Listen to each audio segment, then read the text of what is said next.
शेतकरी कर्जमुक्त होत नाही तोपर्यंत शिवसेनेचा लढा कायम राहील अशी आक्रमक भूमिका शिवसेनेने घेतली।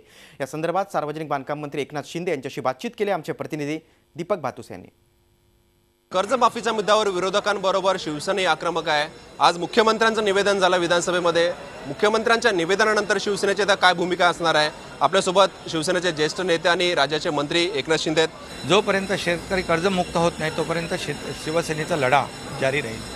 आज मुख्यमंत्री महोदयांनी सभागृहामध्ये निवेदन केलेलं आहे आणि या संदर्भामध्ये तात्काळ पंतप्रधानांची भेट घेऊन यावर ठोस असा निर्णय शिवसेनेला पाहिजे आणि या महाराष्ट्रातल्या शेतकऱ्यांना पाहिजे। त्यामुळे निश्चितपणे शिवसेनेची भूमिका आग्रही आहे आणि ठाम आहे। नाही पण पंतप्रधानांची भेट होईल त्याच्यानंतर हा निर्णय होईल, याच्यात काही काळ जावा लागणार आहे। तोपर्यंत काय करणार शिवसेना? आता सभागृहाचं काम चालू करणार, कारण 19 तारखेला अर्थसंकल्प राज्याचा मांडला जाणार आहे, 18 तारखेला। मुख्यमंत्री महोदयांना शिवसेनेची भूमिका, पक्षप्रमुखांची भूमिका ठामपणे काल स्पष्ट केलेली आहे आणि तात्काळ बजेटपूर्वी या ठिकाणी पंतप्रधानांची भेट घेऊन संबंधित मंत्र्यांची भेट घेऊन ठोस असा निर्णय या महाराष्ट्रातल्या शेतकऱ्यांना अपेक्षित आहे आणि शिवसेनेची तीच भूमिका आहे। नाही पण जर पंतप्रधानांची भेट 1-2 दिवसात झाली नाही आणि कर्जमाफीचा जर हिस्सा जो तुम्ही सांगताय अर्थसंकल्पात असावा तशी तरतूद झाली नाही तर शिवसेनेची भूमिका काय असणार? कारण अजूनही अस्पष्ट भूमिका आहे की शिवसेना आता कामकाजात सहभागी होणार की नाही होणार। नाही, शिवसेनेची भूमिका अस्पष्ट नाही, स्पष्ट आहे।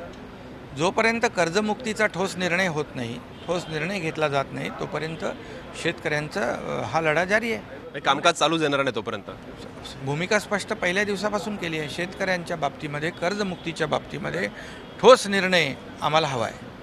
शिवसेनेला कर्जमाफी संदर्भात ठोस निर्णय हवा आणि कर्जमाफी जोपर्यंत होत नाही तोपर्यंत कदाचित शिवसेना सभागृहाचं कामकाज चालू देणार नाही आणि अर्थसंकल्प सुद्धा आता या गोंधळातच मांडला जाणार आणि राज्य सरकारसमोर आणि मुख्यमंत्र्यांसमोर हेच आव्हान असणार आहे की एकीकडे विरोधी पक्ष, त्याचबरोबर शिवसेना आणि दुसऱ्या बाजूला सरकार आणि स्वतः मुख्यमंत्री, या कोंडीतून आता मुख्यमंत्री कसा मार्ग काढणार आणि अर्थसंकल्प कसा सादर होणार याकडे सगळ्यांचं लक्ष लागलं आहे। व्हिडिओ जर्नलिस्ट संदेश भाईकरचा, दीपक भातुसे, झी मीडिया, मुंबई।